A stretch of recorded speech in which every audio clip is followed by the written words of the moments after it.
It's funny how one sentence can completely upend your life. I want a break. Those 4 words from my husband, Mark, started me on a roller coaster journey that I could never have anticipated. As I dove into a web of deception, betrayal, and cunning schemes, I realized that some games are far deadlier than they appear. Teaming up with my best friend, Jenna, we embarked on a mission that would not only test our wits, but the very fabric of our bonds. If you think you know about trust, revenge, and the dark corners of human nature, think again. My name is Amber, and this is the most unexpected chapter of my life. It was a chilly Sunday evening when my husband, Mark, looked up from his book and uttered those 5 words that would send my life into a whirlwind. "I want a break," he murmured, barely audible. I thought I'd misheard him, so I paused the movie we were half watching. "What did you say?" I asked, my heart pounding in my chest. I'd expected a lot of things to come out of his mouth, but not that. He repeated it, clearer this time, avoiding my gaze.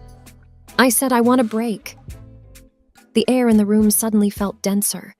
My mind raced with 1,000 thoughts. Why? What's wrong? Was it something I did?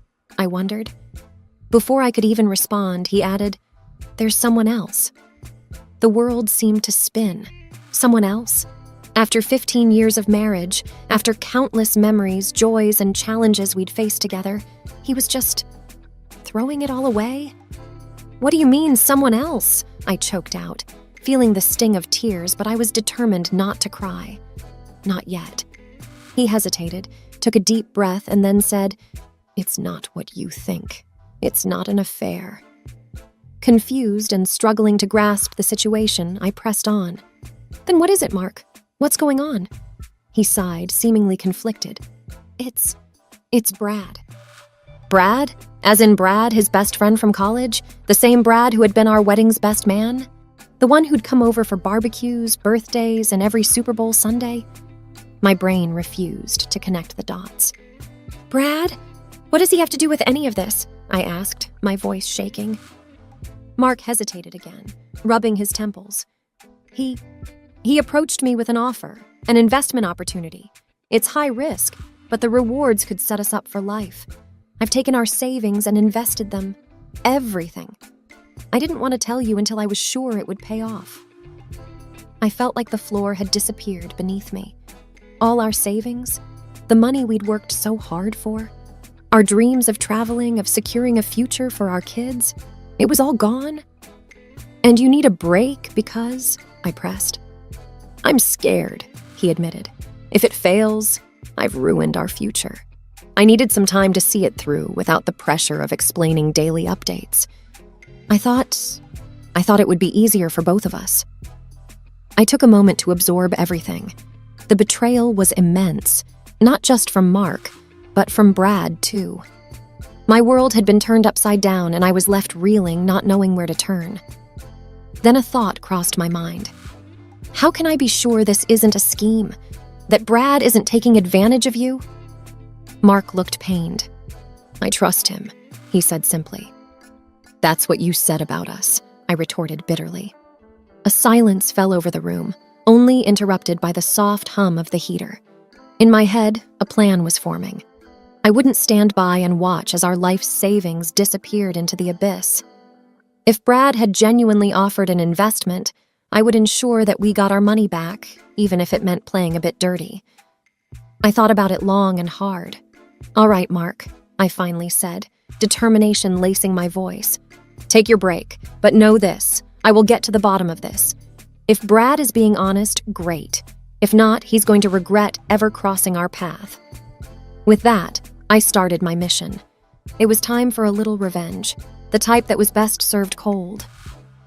I needed information and a plan. The first person that came to mind was my best friend, Jenna. She worked in the world of corporate investigations and had a knack for getting to the bottom of things. Plus, she'd been suspicious of Brad for years. The next day, over coffee, I spilled everything to Jenna. As I recounted the story, her eyes grew wider. "I knew there was something off about him," she murmured. "But don't worry, we've got this." With her resources and my determination, We began our investigation. We started by looking into the investment opportunity Brad had mentioned, a new tech startup aiming to revolutionize some segment of the digital world. On the surface, it seemed legitimate, but something felt off. Jenna managed to get a list of all the investors, and there among the names was a shock. Several of them were people who had been scammed in the past, people with a history of making poor financial decisions. It looked like Brad was preying on the vulnerable, using their trust to his advantage. But how was he benefiting? Jenna dug deeper and found that a mysterious offshore account was linked to the startup.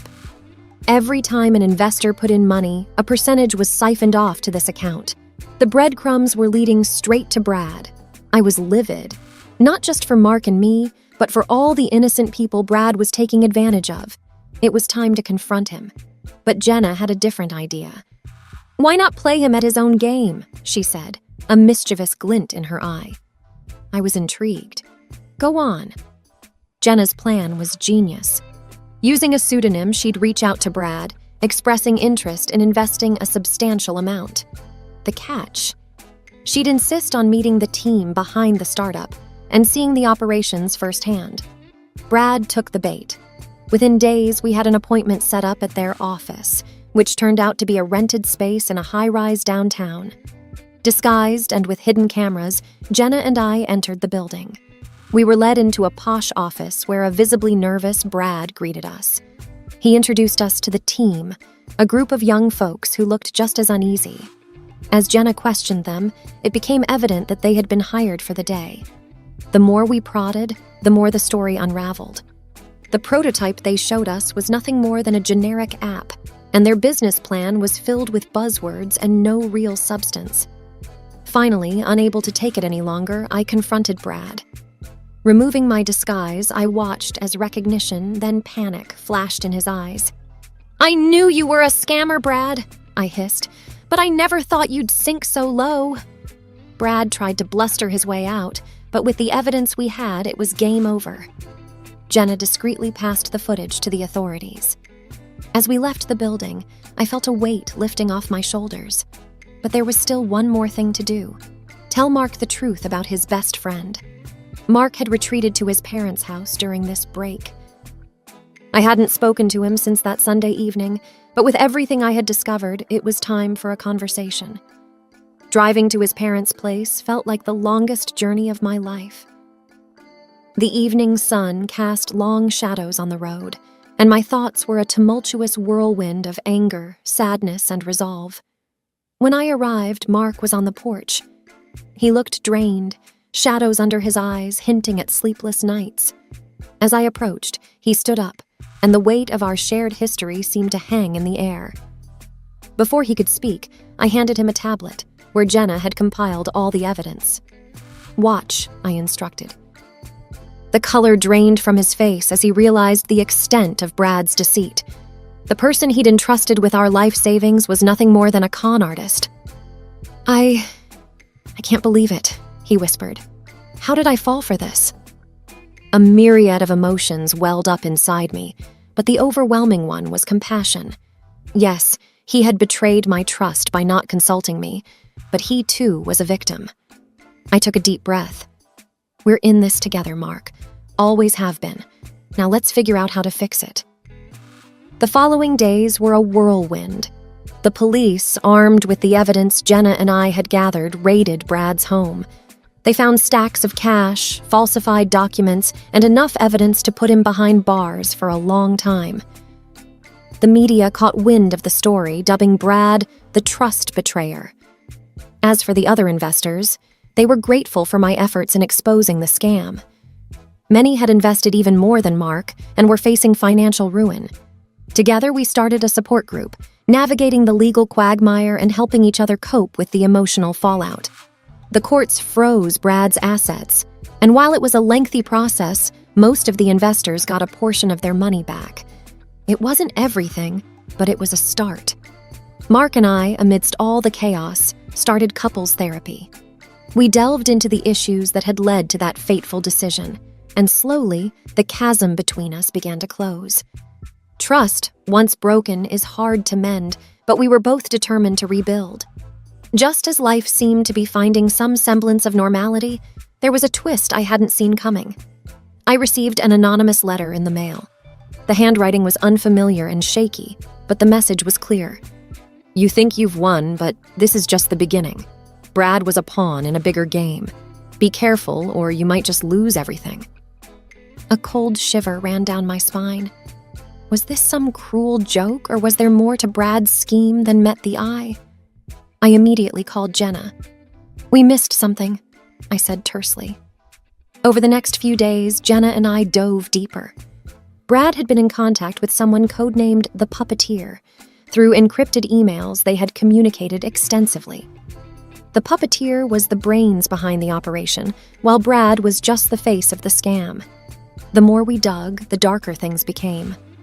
The Puppeteer was linked to various shady dealings worldwide. They had a reputation for being elusive and had never been caught. But why target me with that letter?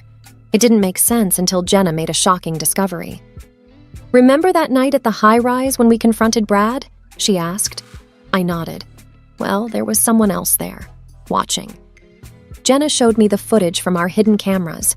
In the background, almost obscured by shadows, was a figure observing our confrontation. They left just before the police arrived. The realization was terrifying. The Puppeteer had been close, watching every move. They knew who I was and where I lived. I think they're threatened by you, Jenna mused. You managed to disrupt one of their biggest schemes. They're scared. But I didn't feel powerful or triumphant. I felt exposed and vulnerable. With Jenna's contacts, we heightened our security. Cameras, alarms, and even a personal security detail. I felt like I was in a thriller movie, but this was no fiction. My life, and that of my family, was at stake. Then, a breakthrough. One of Jenna's contacts in the tech world managed to trace a transaction back to the Puppeteer. It was a tiny slip on their part, but it was all we needed. We discovered their real identity. Clara Bennett, a former Wall Street genius who had turned rogue after a personal tragedy. With her intelligence and resources, she'd masterminded various schemes, defrauding innocent people of millions. Confronting her wouldn't be easy. She was careful, always 2 steps ahead, but Jenna had a plan. Jenna's plan was audacious. It involved playing Clara at her own game, using deceit and strategy. The only way to catch a snake is to become one, Jenna said cryptically. We started by leaking fake information about a supposed multi-million-dollar investment opportunity. The bait was designed to be irresistible to Clara, a tech innovation that promised to disrupt the entire industry. Jenna had connections with a couple of actors who posed as the inventors, giving interviews and showcasing their invention. Sure enough, within days, we got a bite. An anonymous offer came in to buy out the technology. We arranged a meeting to discuss the deal. Given Clara's caution, we knew she'd send a representative, but we were prepared. The meeting was set in a lavish penthouse suite, wired with hidden cameras and microphones. I posed as the assistant to the inventors, while Jenna stayed behind the scenes, coordinating with our security team. A sharp-looking woman in her 30s, undoubtedly Clara's right hand, arrived to negotiate. She was skeptical and shrewd, asking detailed questions about the tech. Our actor friends played their part to perfection, convincing her of the opportunity. After hours of negotiation, we had a signed contract, and most importantly, a direct line of communication to Clara. The representative made a call right there, discussing terms and the significant numbers involved. Using voice recognition software, we confirmed our suspicion. Clara Bennett was on the other line.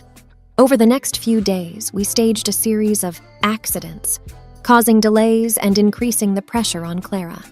We wanted her to get involved personally. And then, the moment we had been waiting for. Clara requested a face-to-face meeting. She wanted to see the tech herself and finalize the deal. The location was a secluded mansion, one of Clara's many hideouts. With our security detail and local law enforcement hidden nearby, Jenna and I walked into the lion's den. The atmosphere was thick with tension as Clara, a tall, imposing woman with piercing eyes, greeted us. I have to say, I'm impressed, she began, her voice dripping with condescension.